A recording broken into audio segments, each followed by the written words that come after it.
أعوذ بالله من الشيطان الرجيم. بسم الله الرحمن الرحيم، والصلاة والسلام على أشرف المرسلين سيدنا محمد وعلى آله وأصحابه أجمعين. اللهم لا سهل إلا ما جعلته سهلا، وأنت تجعل الحزن إذا شئت سهلا. اللهم يا ميسر كل عسير ويا جابر كل كسير، يسر علينا كل عسير فتيسير العسير عليك يسير. اللهم يسر أمورنا واشرح صدورنا واختم بالباقيات الصالحات أعمالنا. اللهم يا معلم آدم علمنا، ويا مفهم سليمان فهمنا. اللهم لا علم لنا إلا ما علمتنا، إنك أنت العليم الحكيم، ولا حول ولا قوة إلا بالله العلي العظيم. اللهم صل على سيدنا محمد صلاة تخرجنا بها من ظلمات الوهم، وتكرمنا بها بنور الفهم، وتوضح بها عنا ما أشكل حتى يفهم، فإنك تعلم ولا نعلم وأنت علام الغيوب.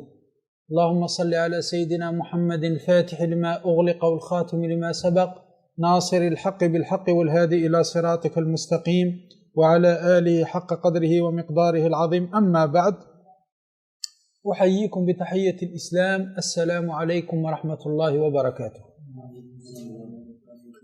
لازلنا مع درس المنطق بشرح كتاب السلم المنورق للإمام الأخضري، مع شرح الشيخ حسن القويسني شيخ الجامع الأزهر رحمه الله تبارك وتعالى. ووصلنا عند قوله رحمه الله: نحمده جل على الإنعام بنعمة الإيمان والإسلام. أخذنا في الدرس الماضي كذلك البيتين السابقين: وحط عنهم من سماء العقل كل حجاب من سحاب الجهل، حتى بدت لهم شموس المعرفة، رأوا مخدراتها مكاشفة. واضح؟ نعم. نقرأ الأبيات ثم بعد ذلك نأخذ الجديد. نعم. أعوذ بالله من الشيطان الرجيم، بسم الله الرحمن. أعوذ بالله من الشيطان الرجيم، بسم الله الرحمن. أعوذ بالله من الشيطان الرجيم، بسم الله الرحمن. الحمد لله الذي قد أخرج نتائج فكري لأرباب الحجاب، وحط عنهم من سماء العقل كل حجاب من سحاب الجهل، حتى بدت لهم شموس المعرفة، رأوا مخدرات منكشفة. نحمده جل على الإنعام بنعمة الإيمان والإسلام. نعم، وصلنا هنا. نعم. اقرأ لنا. بسم الله.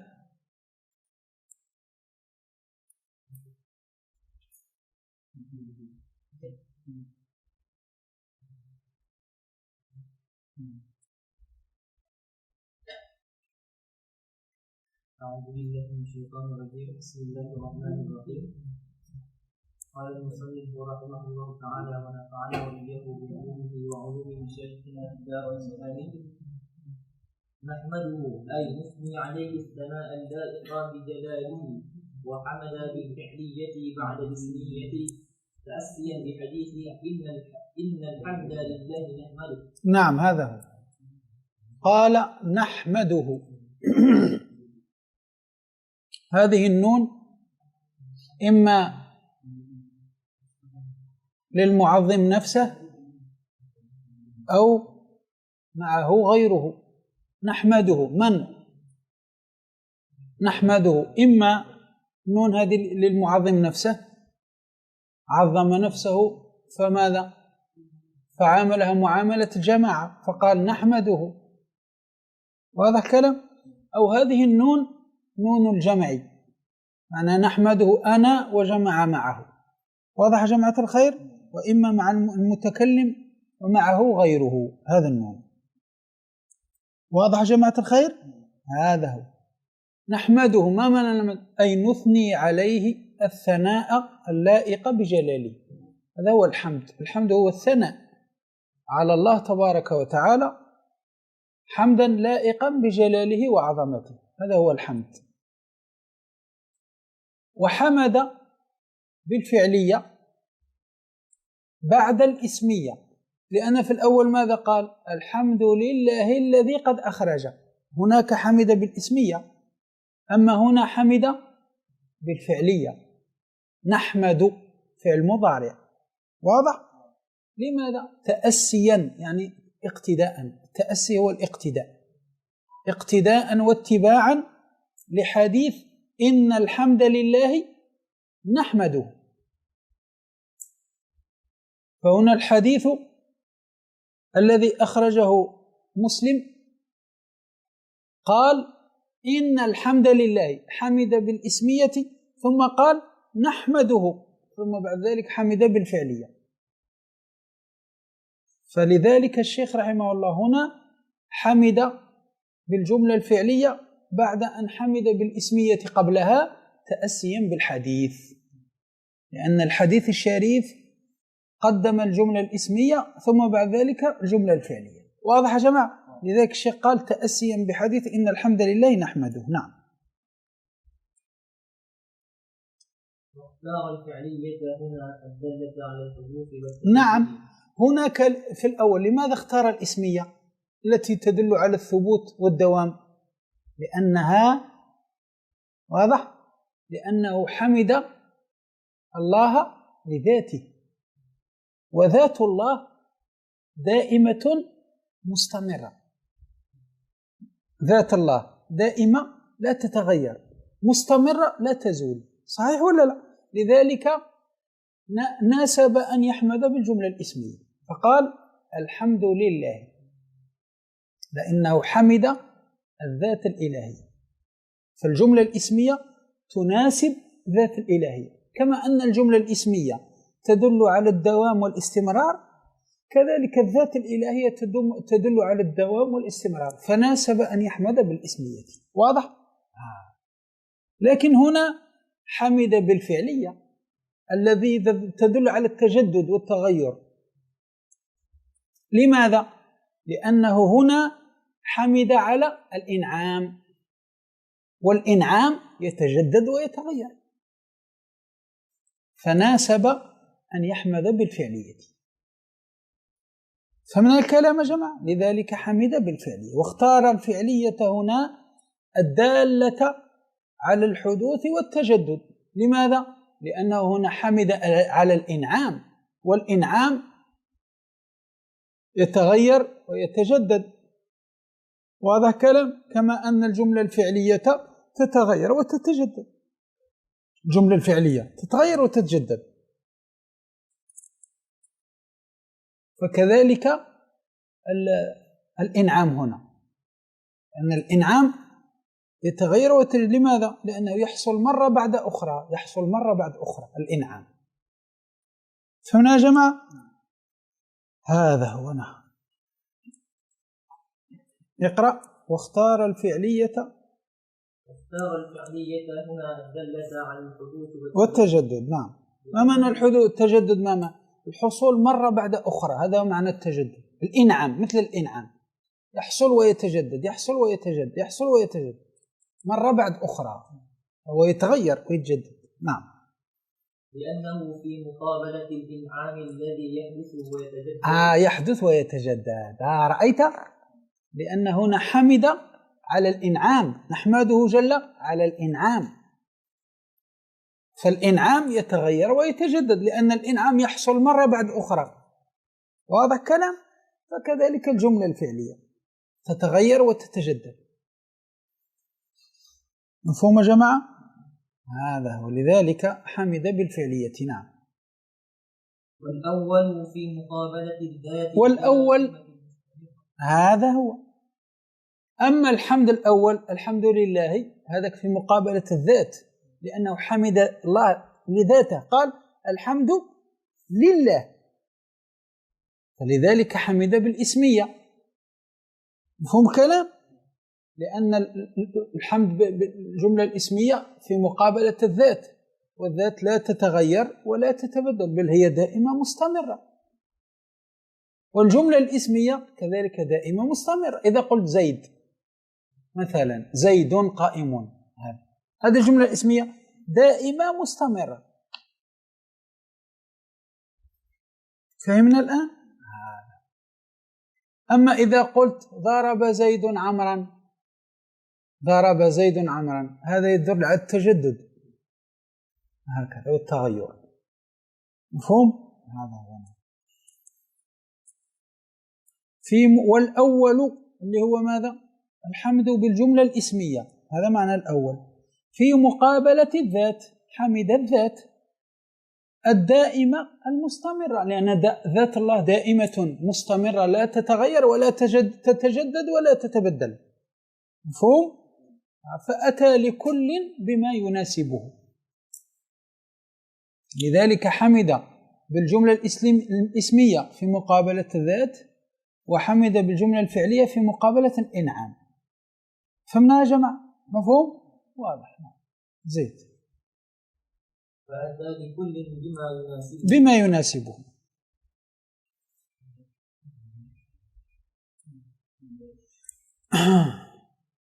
والله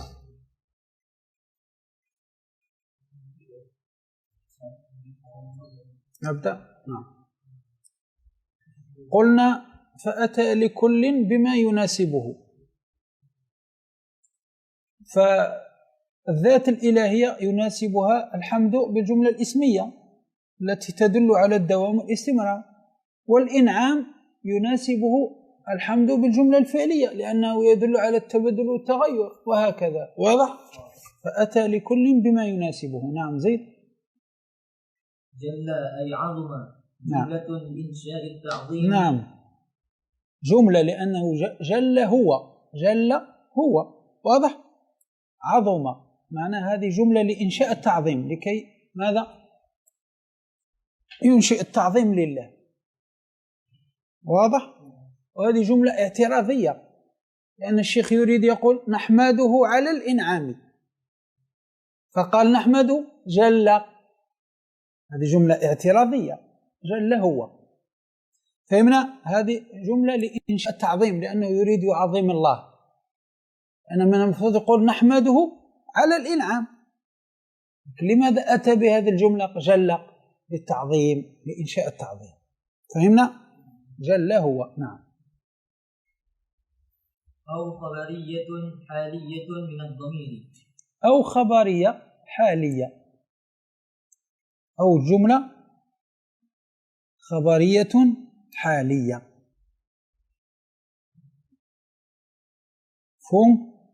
خبرية حالية، أو تكون الجملة حالية، يعني نحمده حال كونه جل، حال كونه جل عن التعبير، جل على الإنعام. أين صاحب الحال؟ هو الضمير في الهاء، نحمده هو الهاء، نحمده هو، فيكون الجملة الحالية هذه من الضمير، من الضمير. فمن الكلام من الضمير. نعم، اللي هو نحمده جل، حال كون الله جل عظم. أيوة، فهمنا يا جماعة الخير؟ فالآن جملة جل إما جملة لإنشاء التعظيم أو جملة خبرية حال، وصاحب الحال هو الضمير. لذلك قال الشيخ من الضمير، معناه صاحب الحال هو الضمير في نحمده. واضح؟ نعم.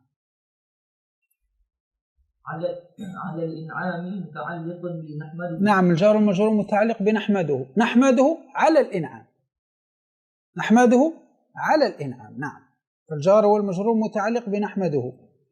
نعم.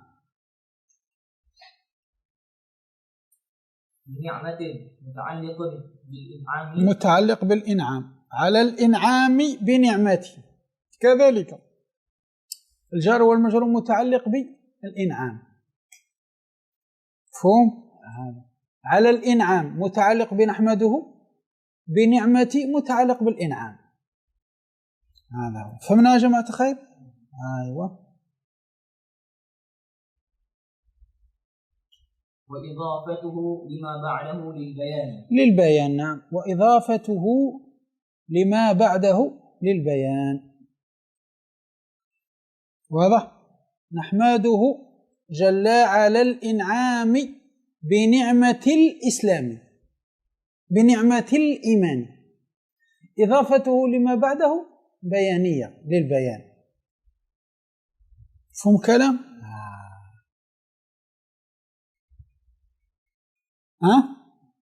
وإضافته لما بعده للبيان. فهمنا الكلام هذا؟ هذا هو. نعم.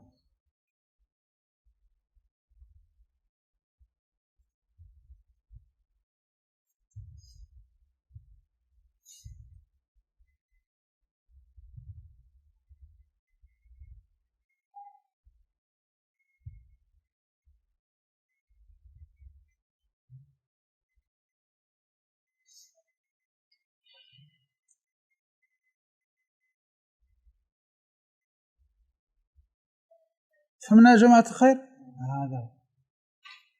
فإضافته لما بعده للبيان، للبيان. نعم، إضافة بيانية يعني. الإيمان مفهوم؟ لأن النعمة مضاف والإيمان مضاف إليه، فإضافة نعمة لما بعدها للبيان. نعم، يعني نعمة هي الإيمان، كأنه يريد يقول هكذا: نعمة هي الإيمان، للبيان، يبين ما هي النعمة، هي الإيمان. هذا معنى إضافة بيانية.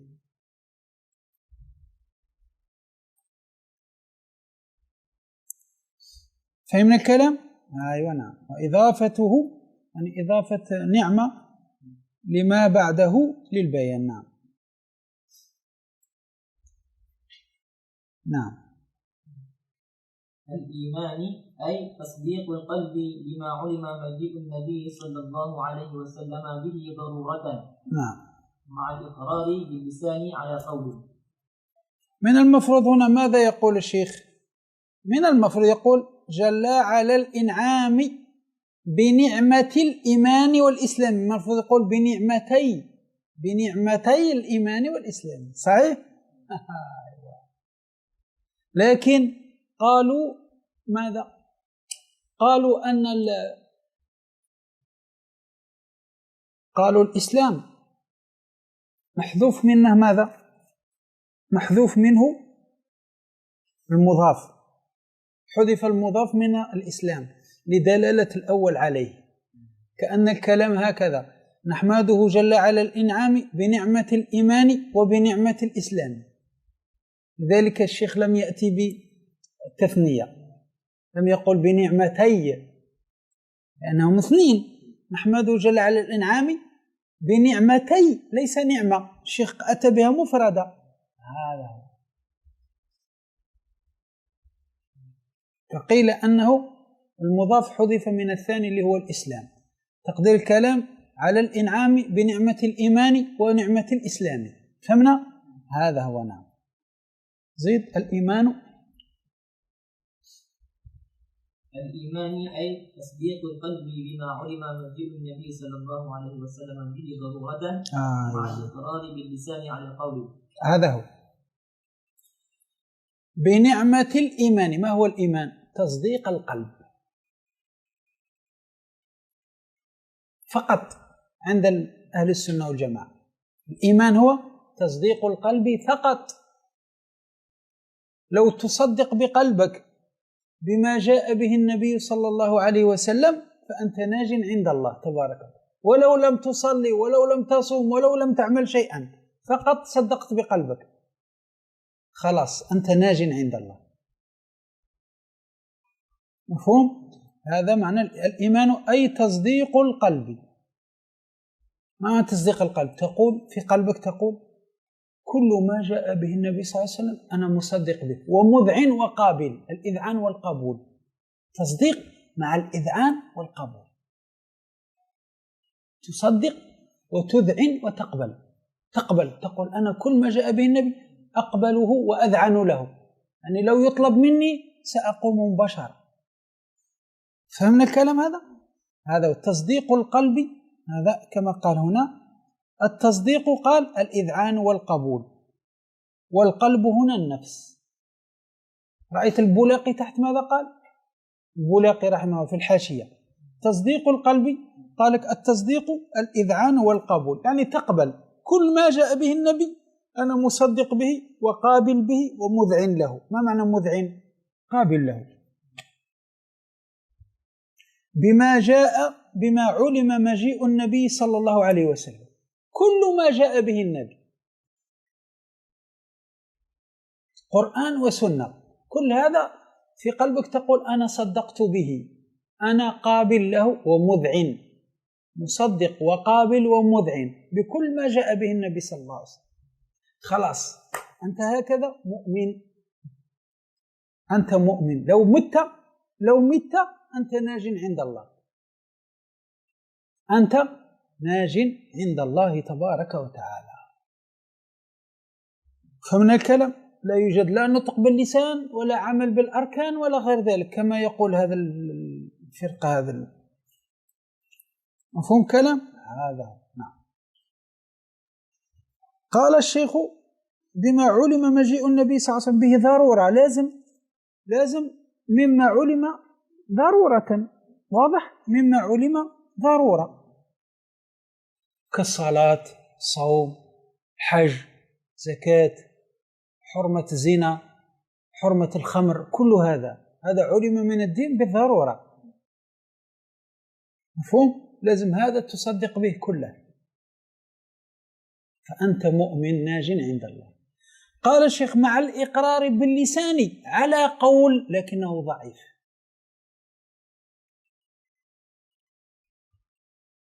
وهو هذا قول من يا جماعة؟ قول من هذا؟ الإمام أبي حنيفة، قول الإمام أبو حنيفة هذا، لكنه ضعيف.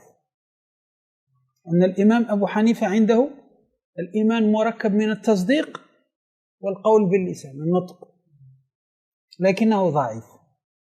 المشهور والصحيح هو أن الإيمان هو التصديق بالقلب فقط، أما النطق هذاك لإجراء الأحكام الدنيوية فقط، لكي الناس تعلم أنك مؤمن. كيف الناس تعلم أنك مؤمن؟ الإيمان في القلب، فالناس كيف تعلم؟ لازم تنطق. فلكي نجري عليك الأحكام الدنيوية فقط، لكي إذا مت يصلى عليك وتدفن في مقابر المسلمين وترث وتورث وهكذا، فقط لإجراء الأحكام الدنيوية. فهو شرط كمال فقط، يعني شرط لإجراء الأحكام الدنيوية فقط، وليس جزءا أو شطرا من الإيمان كما مر علينا. أما عند الإمام أبي حنيفة فالإيمان هو تصديق بالقلب مع النطق باللسان، قلنا لكنه ضعيف. فعند الإمام أبي حنيفة لو كان الرجل أخرس سقط عنه الإقرار، سقط عنه الإقرار باللسان، كان أخرس لا يتكلم سقط. أما عند المعتزلة فالإيمان هو تصديق بالقلب والنطق باللسان والعمل بالأركان،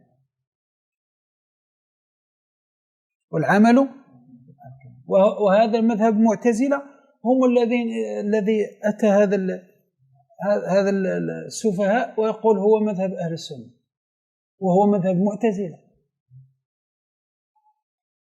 وإن ثبت عن بعض السلف أنهم قالوا هكذا، ثبت عن بعض السلف قال الإيمان هو تصديق بالقلب ونطق باللسان وعمل بالجوارح، لكن هذا عمل بالجوارح هذا شرط كمال فقط وليس جزءا. السلف لما قالوا هكذا لم يقصدوا أن العمل بالأركان جزء من الإيمان، لا، يقصدون به أنه شرط كمال كما قال الغزالي رحمه الله فقط. فالأمر يدور بين ماذا؟ بين التصديق بالقلب والنطق باللسان. فالتصديق بالقلب هذا قول الجمهور وقول الصحيح، والتصديق مع النطق باللسان قول أبي حنيفة قلنا وهو ضعيف. مفهوم هذا؟ أما القول التاع نطق باللسان وتصديق بالقلب ونطق باللسان وعمل بالجوارح هذا مذهب معتزلة. وإن ثبت عن بعض السلف كانوا يقول هكذا، لكن المقصود مقصود السلف أنه عمل بالجوارح ولا بالأركان، هذا شرط كمال، ليس شرط وليس شطرا من الإيمان. فمن هذا افهم هذا جيدا، أنك ممكن يأتيك بهذا الكلام عن السلف، أقول لك ها تعال انظر ماذا قال السلف: الإيمان نطق تصديق بالقلب ونطق باللسان وعمل بالجوارح، فقل له لا، هذا عمل بالجوارح هذا شرط كمال فقط. السلف كانوا يقصدون به أنه شرط كمال وليس جزءا من الإيمان كما تقولون. مفهوم؟ هذا هنا قال هنا: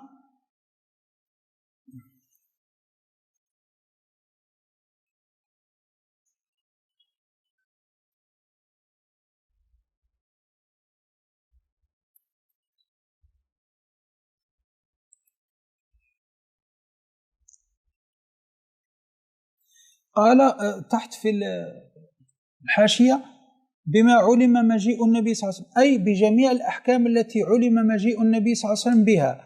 والمراد بالأحكام ما هو أعم من العقائد وغيرها، كل ما جاء به النبي، عقائد وغيرها. فإن قلت إن بعض العقائد لا يصح الاستدلال عليها بالكتاب والسنة بل بالأدلة العقلية، فتكون معلومة من أدلتها لا مما جاء به الرسول، ولا يصح الإيمان شرعا إلا بتصديق جميعها، وفي هذا تخصيص للأحكام التي جاء بها الرسول صلى الله عليه وسلم. قلت: عدم صحة الاستدلال عليها بالكتاب والسنة إنما هو عند الاحتجاج على الأخصام الذين لا يسلمون حقيقة الإرسال وصدق الرسول، وأما بعد تسليم ما ذكر فجميع العقائد مما جاء به صلى الله عليه وسلم. نعم، بعض الأحكام يعني لا يصح الاستدلال عليه بالكتاب والسنة، لكن هذا متى؟ قبل أن يقر الإنسان بالإسلام. أما عندما يقر بالإسلام خلاص تصبح كل شيء يصبح من الكتاب والسنة، حتى وجود الله، قدرة الله، إرادته، هذه في الحقيقة أدلتها عقلية كما مر علينا. لكن هذا متى يكون أدلتها عقلية؟ مع الخصوم الذين لا يسلمون بالقرآن والسنة. لكن بعد التسليم بالقرآن والسنة يصبح أدلتها تصبح من الكتاب والسنة، القدرة والإرادة والعلم والحياة كله يصبح من القرآن والسنة. نعم، هذا معنى كلام الشيخ هنا. فجميع العقائد مما جاء به صلى الله عليه وسلم، ويصح الاستدلال على كل عقيدة بالكتاب والسنة، حتى وجود الله، القدرة، الإرادة، العلم، الحياة، الوحدانية، هذه التي كنا نثبتها بالعقل، هذه لما كنا مع الخصوم الذين لا يؤمنون بالقرآن والسنة. أما بعد الإيمان بالقرآن والسنة خلاص تصبح كل الأدلة، كل الصفات ثابتة لله دليلها من الكتاب والسنة. نعم، فهمنا يا جماعة؟ نعم، هذا قول الشيخ رحمه الله. قال: على قول، قال ضرورة مع الإقرار باللسان على قول. قال هنا تحت على قول أي ضعيف، والراجح فيه عدم اعتبار الإقرار في مدلول الإيمان. هذا قال الشيخ قول ضعيف، أن النطق باللسان من جزء من الإيمان، هذا قول ضعيف، قول الإمام أبي حنيفة. وإنما الإيمان هو تصديق القلب فقط، تصديق القلب فقط بما جاء به النبي فقط. بقلبك تقول أنا قابل ومذعن ومصدق بكل ما جاء به النبي، خلاص أنت مؤمن. لو تموت مباشرة أنت من أهل الجنة ناج عند الله، مؤمن لست كافر. فهمنا هذا الكلام وتكلمنا عليه كثيرا في الجوهرة لو تتذكرون.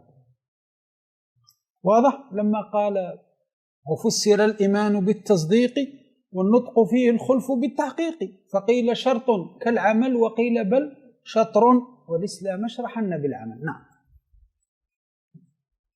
زيد. والإسلام أي الخضوع والانقياد بقبول الأحكام، هذا هو بقبول الأحكام أي الشرعية، هذا كذلك الإسلام ما هو؟ تخضع وتنقاد بقبول الأحكام، تقبل أحكام الله تبارك وتعالى كلها تقبلها. واضح كلام؟ أي أعمال الجوارح، تعمل بجوارحك، تقول أنا مثلا خاضع ومنقاد بقبول الأحكام الشرعية التي جاء بها النبي صلى الله عليه وسلم. مفهوم؟ هذا أي أعمال الجوارح، تعمل بجوارحك، تصلي، تصوم، تحج، وهكذا وهكذا وهكذا. فهمنا يا مولانا؟ فالآن الإسلام هو الخضوع والانقياد لما جاء به النبي صلى الله عليه وسلم من الأحكام، أعمال الجوارح. مفهوم؟ نعم. أي أعمال الجوارح، أي أعمال الجوارح، هذا هو الخضوع والانقياد، معناه أعمال الجوارح. مفهوم؟ نعم. وجمع بينهما لتغاير مفهوميهما.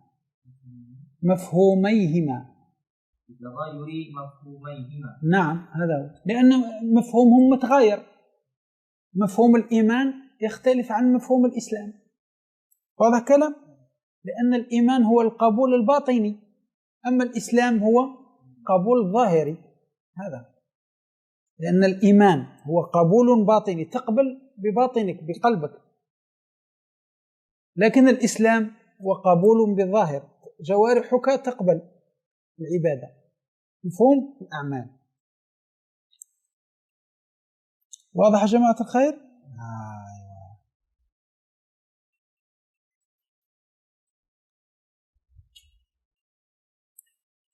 مفهوم؟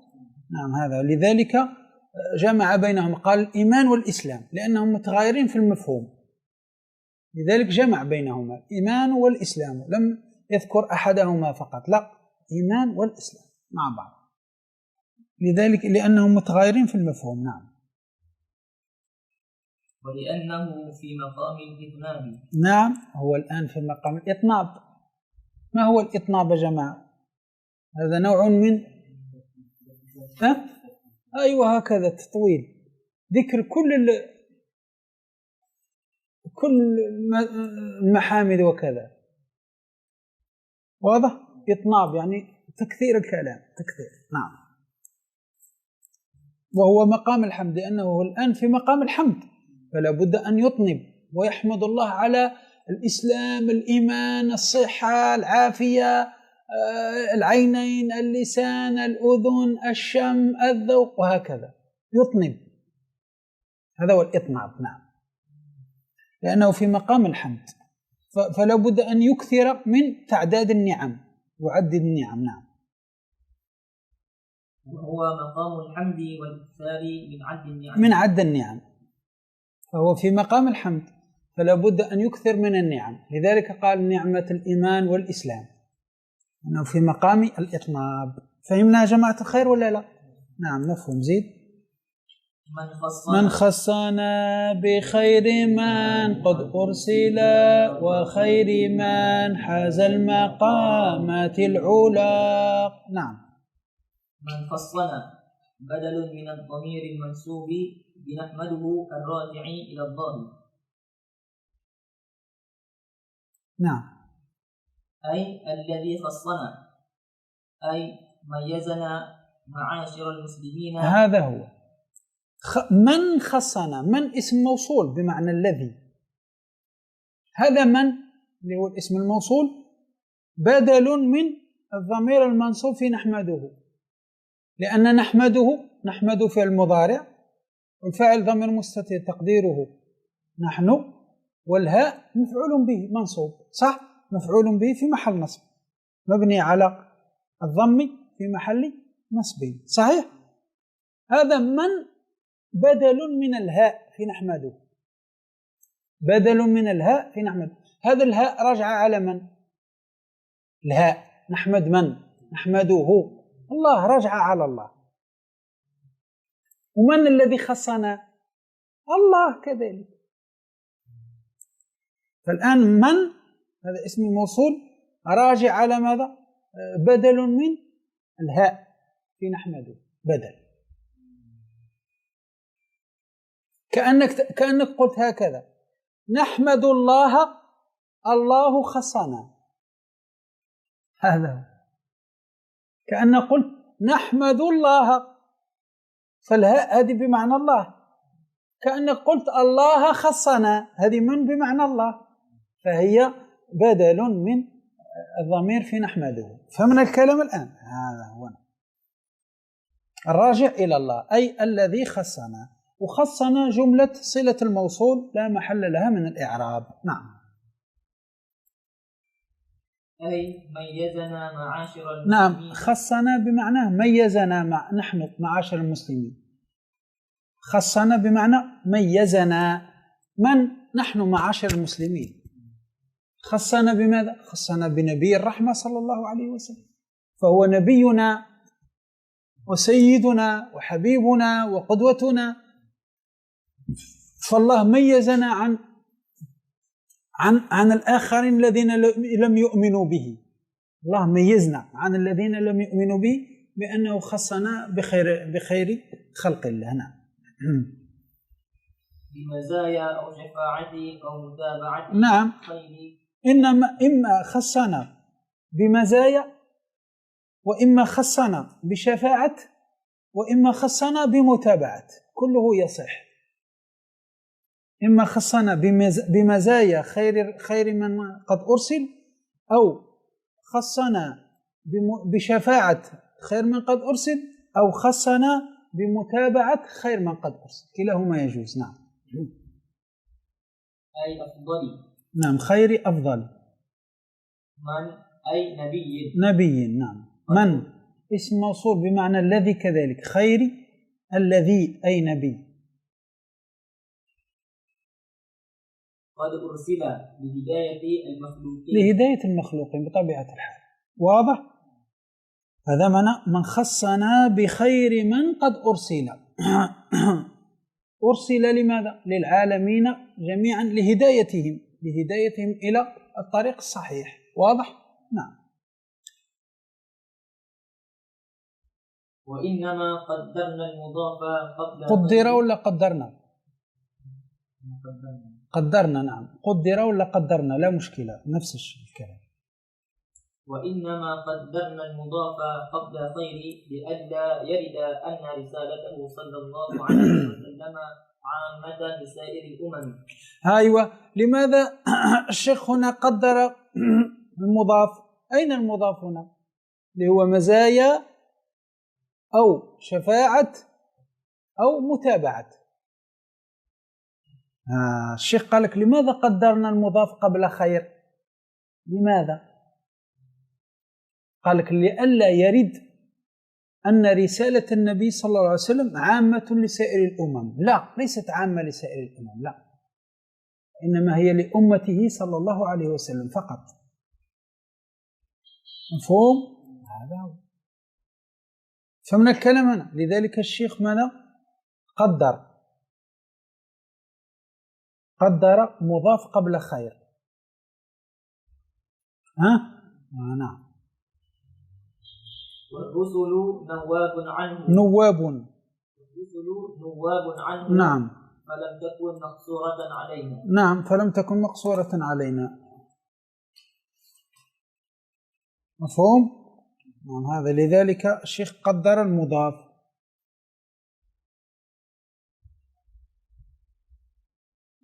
بل المقصور علينا متابعته بالفعل، أو شفاعته الخاصة، أو مزاياه التي أعطيها كالكوثر. هذا هو. لذلك قدرنا المضاف لكي لا يرد علينا أن رسالة النبي صلى الله عليه وسلم عامة لسائر الأمم والرسل نواب عنه، وهكذا. بل المقصور علينا متابعته. أيوة، بالفعل، متابعته بالفعل. مقصور علينا نحن متابعته بالفعل، أو شفاعته الخاصة يشفع لنا صلى الله عليه وسلم. واضح؟ قال شفاعته الخاصة، قال كشفاعته في دخول قوم الجنة بغير حساب. وفي عدم دخول قوم النار وهم يستحقون دخولها. وقيد الشفاعة بالخاصة لأن شفاعته العظمى صلى الله عليه وسلم غير مقصورة علينا، بل تعم جميع أهل الموقف، لأن الشفاعة الكبرى ولا الشفاعة العظمى هذه لسائر الأمم. أما الشفاعة الخاصة بنا نحن فهي أنه يشفع لنا في أن يدخل منا قوم الجنة بغير حساب، أو ماذا؟ أو يشفع فينا في قوم يستحقون دخول النار فيشفع فيهم فلا يدخلون. هذه شفاعة خاصة بنا نحن. لذلك الشيخ قال أو شفاعته الخاصة بنا نحن، ليس بالأمم كلهم، بنا نحن فقط، لأن الشفاعة الكبرى هذه ليست خاصة بنا وإنما خاصة بسائر الأمم، كل الأمم. النبي سيشفع في كل الأمم، يشفع في أمة آدم وأمة نوح وأمة لوط وأمة يوسف وأمة عيسى وأمة موسى إلى غير ذلك. فهمنا هذا. لذلك الشيخ لم يقل أو شفاعته إطلاقا، لا، قال شفاعته الخاصة بنا نحن. نعم. أو شفاعته الخاصة أو مزاياه التي أعطيها كالكوثر. نعم، الكوثر كذلك مزايا التي أعطيها، فنحن نسأل الله أن نكون ممن يشرب من الكوثر، يشرب من الحوض، وهكذا. وتقدمه على سائر الأمم. كذلك هذه المزايا التي أعطيها النبي، كذلك التقدم على سائر الأمم، هذه من المزايا التي أعطاها الله لنبيه صلى الله عليه وسلم. نحن آخر الأمم لكننا متقدمين على كل الأمم، متقدمين في الحساب، متقدمين في دخول الجنة، متقدمين في المرور على الصراط، وهكذا. فنحن آخر الأمم لكن نحن متقدمون على سائر الأمم. فهذه من المزايا التي أعطاها الله للنبي. فمن المزايا التي أعطاها الله للنبي الكوثر، تعرفون الكوثر، وكذلك التقدم على سائر الأمم، هذه مزيتين. نعم. خيري أي أفضل. نعم. من حاز أي جمع. نعم. المقامات أي المراتب. العلا جمع عليا. نعم. ضد السفلى مثل كبرى وكبر. كبرى وكبر. نعم. مفهوم يا جماعة؟ أيوة.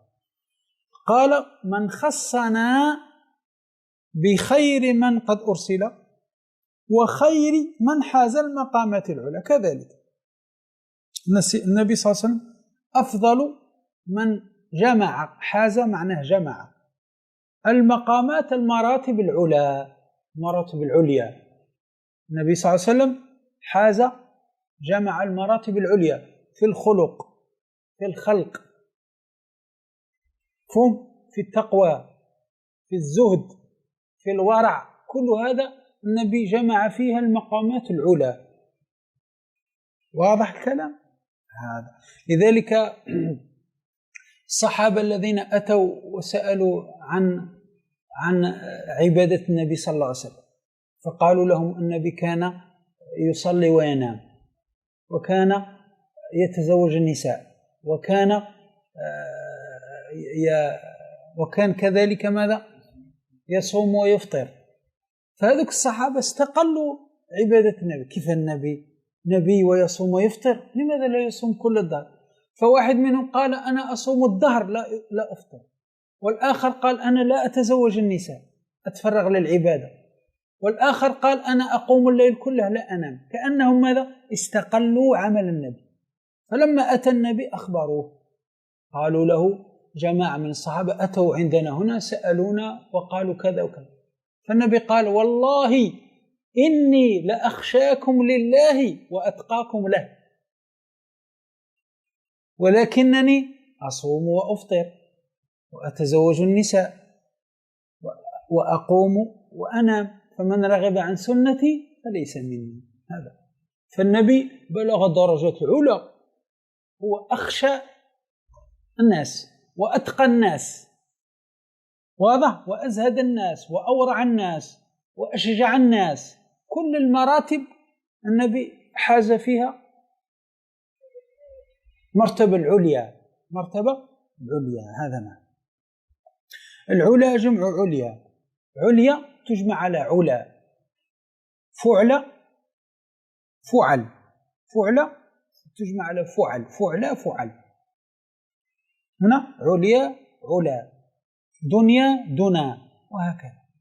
دميا دما، لأن كما قلنا فعل تجمع على فعل. واضح يا جماعة؟ ضد السفلى، عليا ضدها سفلى، مثل كبرى وكبر، إنها لإحدى الكبر. كبرى فعل تجمع على فعل كبر، سفلى عليا علا، كبرى كبر. مفهوم يا جماعة؟ إلا أنه مقصور، يعني بالألف المقصورة، إلا أنه مقصور يعني يكتب بالألف المقصورة. لا، واضح؟ هذا هو. زيد. سيد كل مقتفى العربي الهاشمي المصطفى. نعم. محمد يصح فيه أوجه الإعراب ثلاثة. يجوز فيه الرفع والنصب والجر.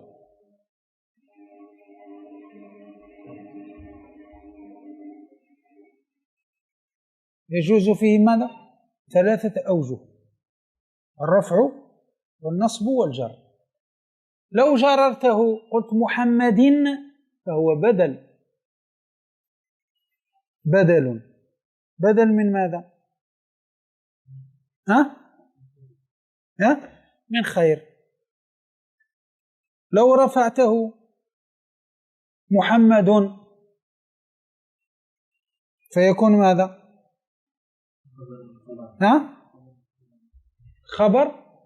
خبره محذوف، صحيح. محمد يكون مبتدأ، صحيح، وخبره محذوف. ولو نصبته قلت محمدا مفعول به لفعل محذوف، أعني محمدا مثلا، هكذا. فيجوز ثلاثة أوجه في محمد. نعم. فالجر بدل من خير، والرفع خبر محذوف، والنصب مفعول أمدح، لكن الرسم لا يساعد النصب. نعم، الرسم لا يساعد النصب لأن لا يوجد ألف. الرسم لا يوجد ألف عند محمد، لأن لو قلنا محمدا لازم الألف، لكن في الرسم لا يوجد الألف فلا يساعد في النصب. واضح؟ لأن الرسم لا يوجد فيه ألف. مفهوم؟ هذا هو. الشيخ هنا قال تحت يصح فيه أوجه الإعراب ثلاثة. فالجر بدل من ماذا؟ من خير. بدل من خير. مفهوم الكلام؟ وبدل المجرور مجرور على الجر كسر الظاهر. أما الرفع خبر محذوف،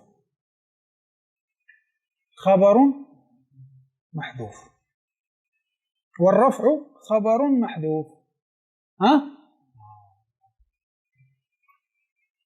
لو قلنا محمد معناه ماذا؟ خبره محذوف. قول يا مولانا. لو قلنا محمد والرفع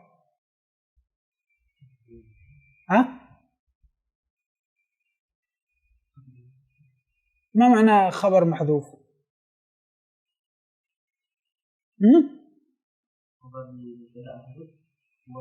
خبر لمبتدأ محذوف، لكن هو هنا قال والرفع خبر محذوف. ما معنى خبر محذوف؟ والرفع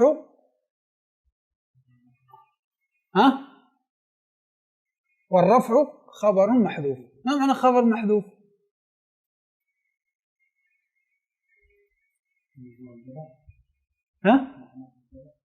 محمد مبتدأ وخبره محذوف، أو العكس، هو محمد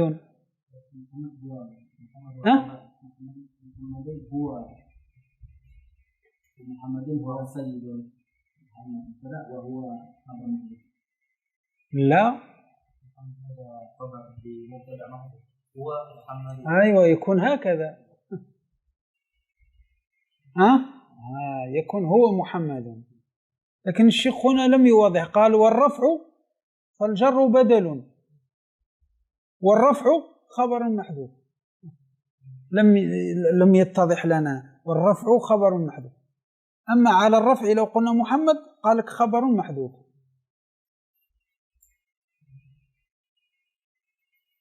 خبر محذوف.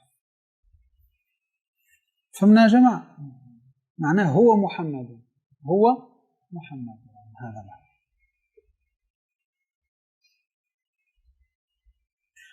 والرفع خبر محذوف. أيوة يا مولانا، شكل. والرفع خبر محذوف يكون هو خبر لمحذوف تقديره هو محمد. أيوة شكل.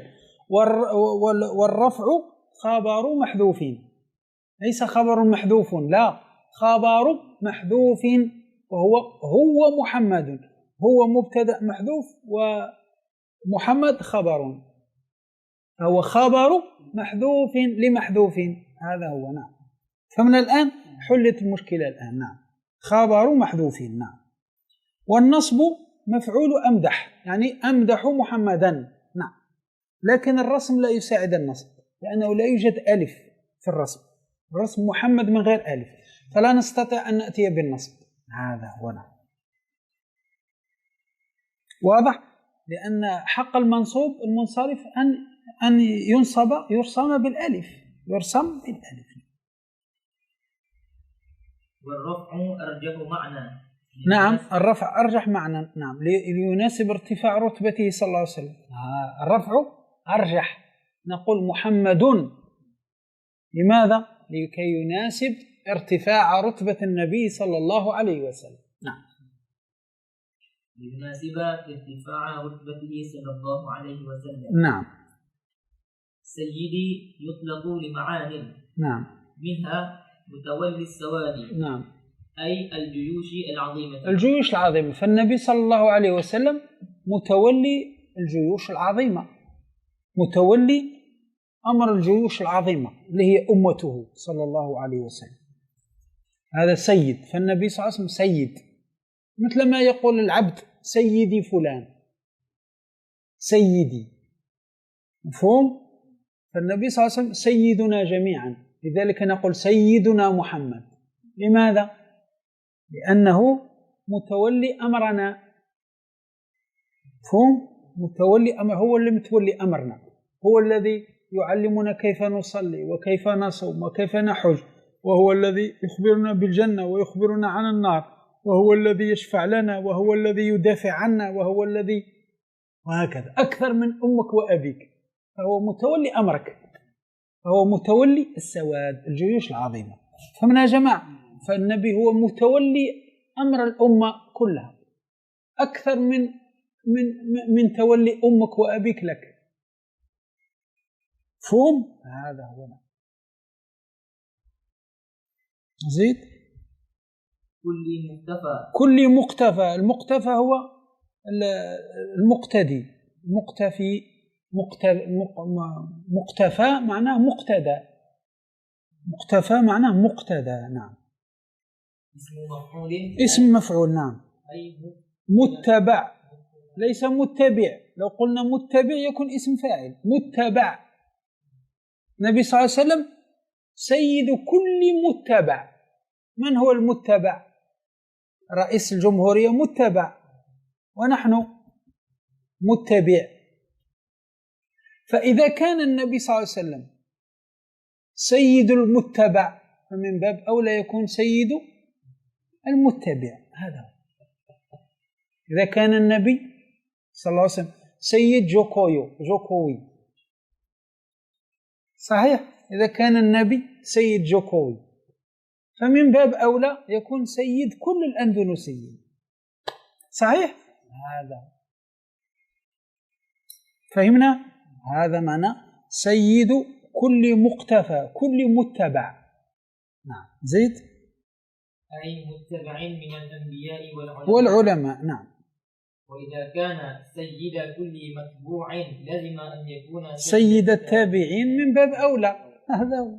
إذا كان النبي سيد ماذا؟ سيد المتبوعين اللي هم العلماء والأنبياء، فمن باب أولى أن يكون سيد التابعين، من باب أولى. واضح؟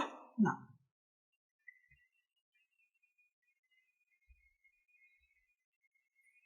العربي نعت لمحمد. لكن لو قلنا هذا على ماذا؟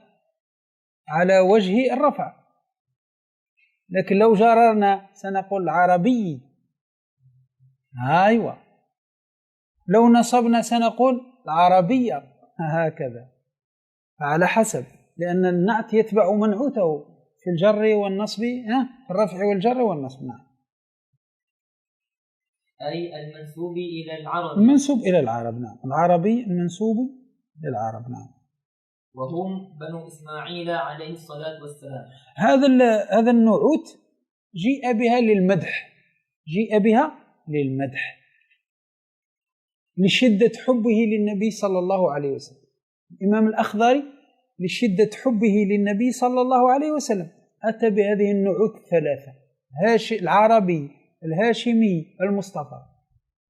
لشدة حبه للنبي يعني عدد هذه النعوت الثلاثة. مفهوم؟ هذا هو. ومن أحب شيئا أكثر من ذكره، من أحب شيء أكثر من ذكره، لذلك هو يريد يذكر نبي، الهاشمي، العربي، المصطفى، وهكذا. نعم. الهاشمي المنسوب إلى هاشم جد النبي صلى الله عليه وسلم الثاني. أين أنت؟ أي المنسوب إلى العربي. نعم. نعم. الهاشمي. لا، وهم بنو إسماعيل عليه الصلاة والسلام. نعم، هذا هو. هم بنو العرب، هم بنو سيدنا إسماعيل، هم بنو سيدنا إسماعيل. واضح؟ أيوة. أو أبناء سيدنا إسماعيل هذا هم العرب، هذا هم العرب. نعم. نعم. الهاشمي المنسوب إلى هاشم جد النبي صلى الله عليه وسلم الثاني، لأن النبي من؟ محمد ابن عبد الله ابن عبد المطلب ابن هاشم، فهاشم هذا جد النبي صلى الله عليه وسلم الثاني، جده الثاني، لأن جده الأول عبد المطلب، جده الثاني هاشم، فهذا الهاشمي نسبة إلى هاشم جد النبي صلى الله عليه وسلم الثاني. مفهوم؟ هذا هو. نعم. المصطفى أي المختار من سائر المخلوقات. هذا الله تبارك اصطفى، أن الله تبارك وتعالى نظر إلى قلوب العباد فاختار منها قلب النبي صلى الله عليه وسلم.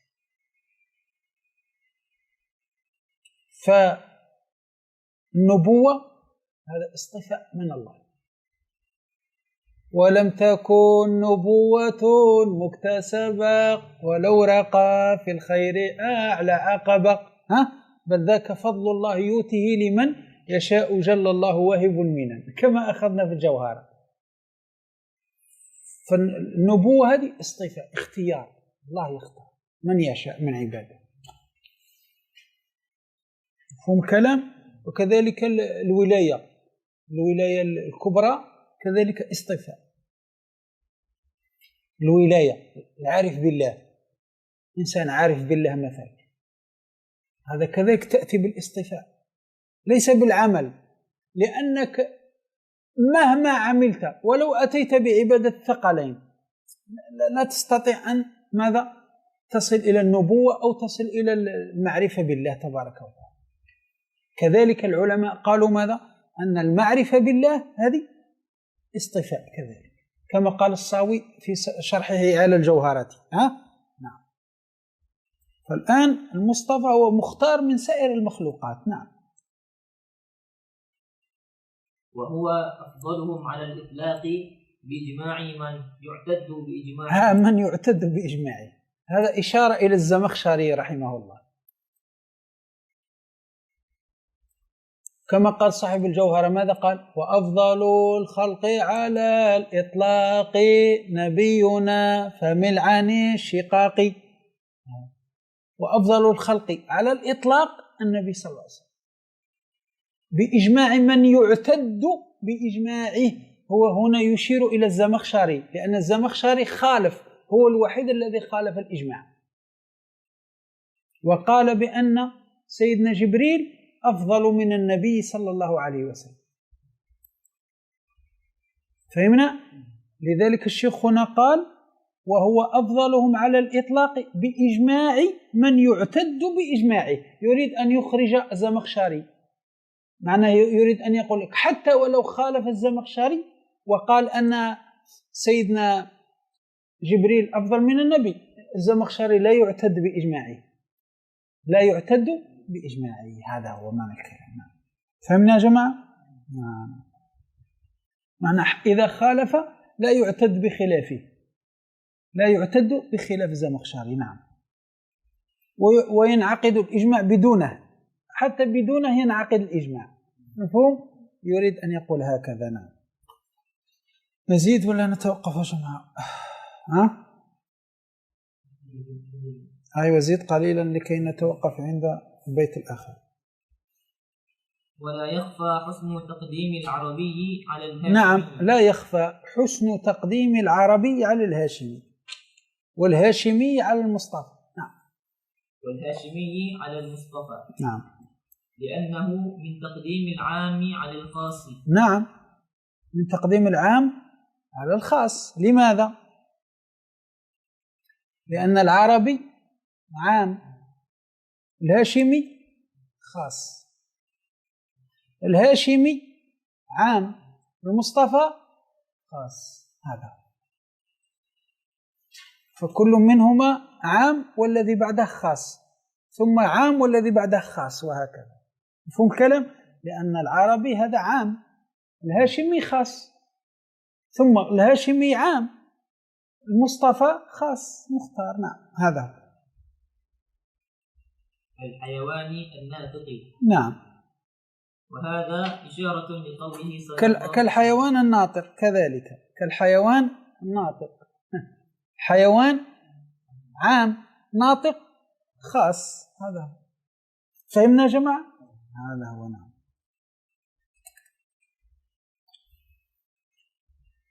وهذا إشارة لقوله صلى الله عليه وسلم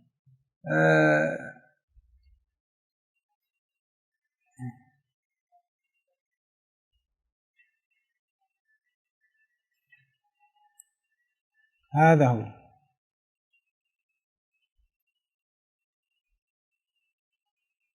فهمنا يا جماعة؟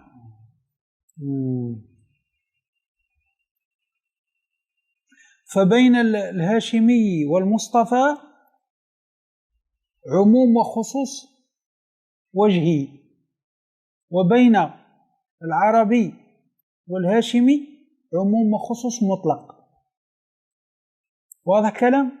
هذا هو. بين العربي والهاشمي عموم وخصوص مطلق، لأنهما اجتمعا في شيء، في مادة، وانفرد أحدهما بجهة. أما بين الهاشمي والمصطفى عموم وخصوص وجهي، اجتمعا في مادة وانفرد كل منهما عن الآخر في مادة أخرى. هذا هو ماذا؟ العموم والخصوص الوجهي. العموم والخصوص الوجهي أن يجتمعا في مادة وينفرد كل منهما عن الآخر في مادة أخرى. واضح يا جماعة الخير؟ فالآن العربي والهاشمي اجتمعا في من؟ في النبي صلى الله عليه وسلم، عربي وهاشمي. مفهوم؟ لكن العربي قد ينفرد عن الهاشمي في من؟ مثلا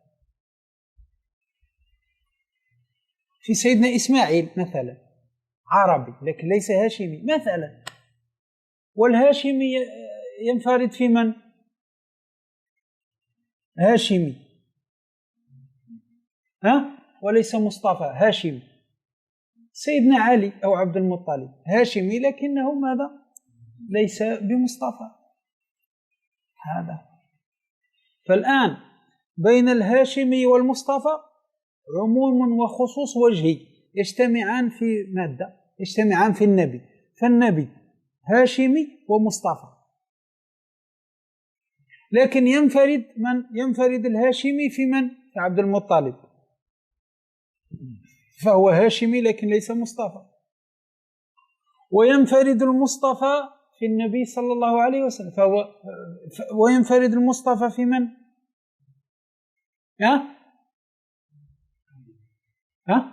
في سيدنا مثلا علي ينفرد فيه من؟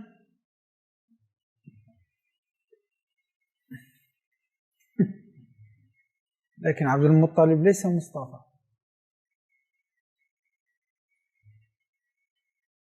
العربي والهاشمي يجتمعان في واحد، من هو؟ النبي صلى الله عليه وسلم، فهو هاشمي ومصطفى. وينفرد الهاشمي في من؟ في عبد المطلب مثلا، فعبد المطلب هاشمي لكنه ليس مصطفى. والمصطفى ينفرد في من؟ لكن النبي هاشمي.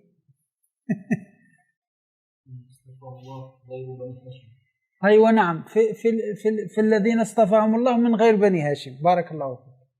هذا هو. في المصطفى من غير بني هاشم ينفرد في هذا. فهم؟ هذا الخصوص والعموم الوجهي، الخصوص والعموم الوجهي. فبين الهاشمي والمصطفى عموم وخصوص وجهي، أن يجتمع في مادة وينفرد كل منهما عن الآخر في مادة أخرى. شرحنا، فهمتم؟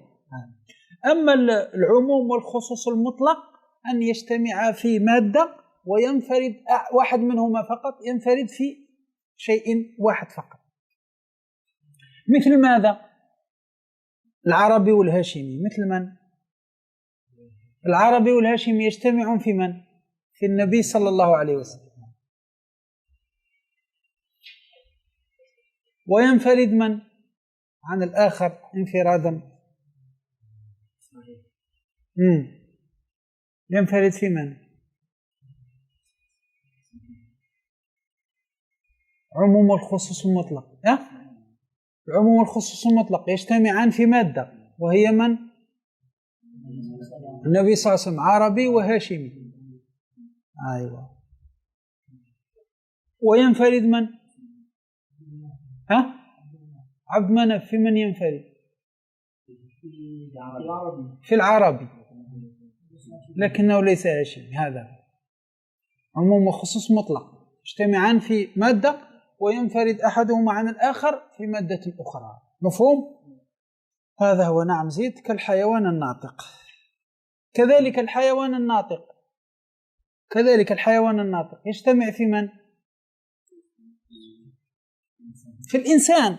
إنسان حيوان وناطق فيجتمع فيه. وينفرد الحيوان في من؟ فرس مثلا.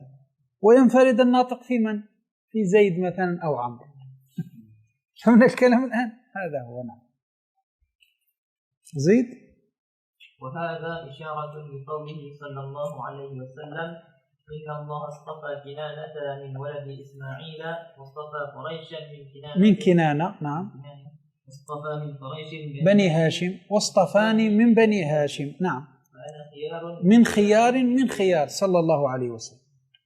فالله اصطفى كنانة من ولد إسماعيل، اصطفى هذه قبيلة كنانة من ولد إسماعيل، واصطفى من قريش بني هاشم، واصطفى النبي صلى الله عليه وسلم من بني هاشم. فالنبي خيار من خيار من خيار. أي حاجة النبي هو يكون من خيارها. مثلا قريش النبي كان من خيار بيوتها.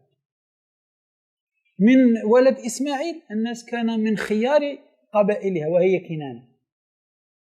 كذلك قريش النبي كان من خيار بيوتها وهي بني هاشم. مفهوم الكلام؟ وهكذا. فالنبي خيار من خيار من خيار. واضح يا جماعة؟ وفي هذا القدر كفاية. نسأل الله تبارك وتعالى أن يجعلنا من الذين يستمعون القول فيتبعون أحسنه، أولئك الذين هداهم الله وأولئك هم أولو الألباب. وصلى الله وسلم وبارك على سيدنا محمد وعلى آله وصحبه وسلم، والحمد لله رب العالمين.